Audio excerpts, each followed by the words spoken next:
আপনি কি কখনো ভূত দেখেছেন? না, আমি সেই ধরনের ভূতের কথা বলছি না। আমি বলছি এমন কিছু যা অনেক পুরনো, ইতিহাসের পাতায় লুকিয়ে থাকা এক রহস্যময় সত্তা। আমি বলছি বগুড়ার মহাস্থানগড়ের সেই বিখ্যাত ভূতলিপি যা আজও পণ্ডিতদের ঘুম হারাম করে রেখেছে। স্বাগতম মহাস্থানগড়ে, বাংলাদেশের বগুড়া জেলার প্রাচীন এই স্থানটিতে। এখন হয়তো এখানে বেশি কিছু নেই, একটি পুরাতাত্ত্বিক খনন এলাকা এবং ছোট একটি জাদুঘর যেখানে কিছু প্রাচীন নিদর্শন সংরক্ষিত আছে। কিন্তু একসময় এটি ছিল প্রাচীন পুণ্ড্রবর্ধনের রাজধানী, এবং যখন বলছি প্রাচীন তখন সেটা সত্যি অনেক প্রাচীন, খ্রিস্টপূর্ব ৩য় শতাব্দী। সে সময় রাজারা ছিল ঈশ্বরস্বরূপ, এবং এমনই এক রাজা ছিলেন পরশুরাম। কিংবদন্তি অনুযায়ী তিনি অপরাধীদের এমন কঠিন শাস্তি দিতেন যে সেই শাস্তিগুলো স্থানীয় লোককথার অংশ হয়ে গেছে। যেমন কুমারীর স্ত্রীর কাহিনী। আরো বলা হয়, কে যদি তার নাম অসম্মানের সঙ্গে উচ্চারণ করত তবে তাকে জীবন্ত কবর দেওয়া হতো। কিন্তু আমরা কিভাবে এসব জানি? কারণ তিনি রেখে গেছেন একটি শিলালিপি, একটি পাথরের আদেশ যা আজও দাঁড়িয়ে আছে এবং আজও তার রহস্যময় শব্দে গবেষকদের চ্যালেঞ্জ শুনে দিচ্ছে। একে বলা হয় ভূতলিপি বা গোস্ট ইনস্ক্রিপশন, কারণ একে আজও কেউ সম্পূর্ণরূপে বুঝতে পারেনি, অথবা বলা ভালো কেউই পারেনি। বাহ্যিকভাবে দেখতে সাধারণ একটি পাথরের স্তম্ভ, কিছু খোদাই করা চিহ্ন, কিন্তু এর ভেতর লুকিয়ে আছে ইতিহাসের এক গভীর বার্তা। এই শিলালিপিটি অঞ্চলের অন্যতম প্রাচীন নিদর্শন হিসেবে বিবেচিত, খ্রিস্টপূর্ব ৩য় শতাব্দীর সময়কালে।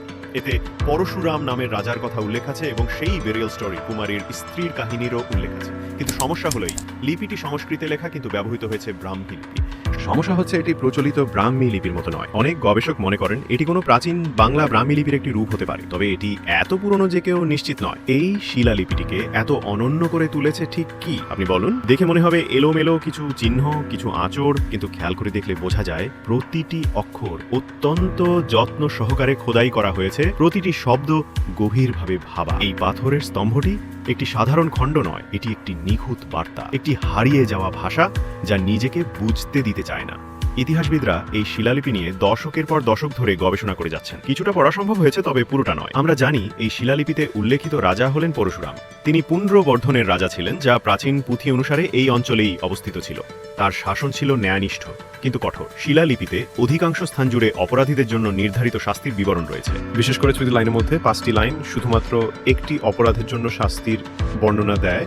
রাজামাতাকে অসম্মান করার অপরাধের শাস্তি, সেই শাস্তি ছিল জিভ কেটে ফেলা। ভাবুন কতটা গুরুত্ব দিয়েছিল তারা সম্মানকে। অন্য শাস্তির মধ্যে ছিল নির্বাসন, জরিমানা, বাধ্যতামূলক শ্রম এবং সবচেয়ে বেশি মৃত্যুদণ্ড। কিছু মৃত্যুদণ্ড ছিল জীবন্ত কবর দেওয়ার মাধ্যমে, আবার কিছু ছিল অপেক্ষাকৃত সহজ পদ্ধতিতে। এখন প্রশ্ন হচ্ছে, এটা সবই মানলাম, কিন্তু এই লিপিটি মাটির নিচে কেন চাপা পড়েছিল? দুর্ভাগ্যবশত এর কোনো নিশ্চিত উত্তর আমাদের নেই। তবে মানুষ থেমে থাকেনি। একটি জনপ্রিয় মত হলো এই শিলা লিপিটি ইচ্ছাকৃতভাবে মাটির নিচে লুকিয়ে রাখা হয়েছিল। অনেকের মতে এটি ছিল এক অভিশাপ এই পবিত্র ভূমিকে রক্ষা করার জন্য। কিংবদন্তি মতে রাজা পরশুরাম বিশ্বাস করতেন এই ভূমিতে দেবতারা বাস করতেন, তাই তিনি এমন একটি লিপি খোদাই করেন যা শত্রুদের অভিশপ্ত করত। আরেকটি মত হলো এই মুসলিম শাসনের সময়কালীন কোনো এক পর্যায়ে লুকিয়ে ফেলা হয়েছিল, কারণ ইসলামের আগমনের পর অনেক হিন্দু ধর্মগ্রন্থ ও নিদর্শন নষ্ট হয়ে গিয়েছিল। যাই হোক না কেন, ভূতলিপি এখন স্থানীয় সংস্কৃতির অবিচ্ছেদ্য অংশ হয়ে উঠেছে। কাছাকাছি গ্রাম থেকে মানুষ এখানে আসে শ্রদ্ধা জানাতে। তারা বিশ্বাস করে এই পাথরের লিপি তাদের অতীতের চাবিকাঠি, যা একদিন আমাদের জানিয়ে দেবে পুণ্ড্রবর্ধন ও রাজা পরশুরামের সত্য ইতিহাস। আপনার কি মনে হয়, একদিন কি আমরা এর রহস্য উন্মোচন করতে পারবো? কমেন্টে জানাতে ভুলবেন না। আর ভিডিওটি ভালো লাগলে লাইক দিন এবং সাবস্ক্রাইব করুন অজানা বাংলার ইতিহাস জানতে। দেখা হবে পরের পর্ব।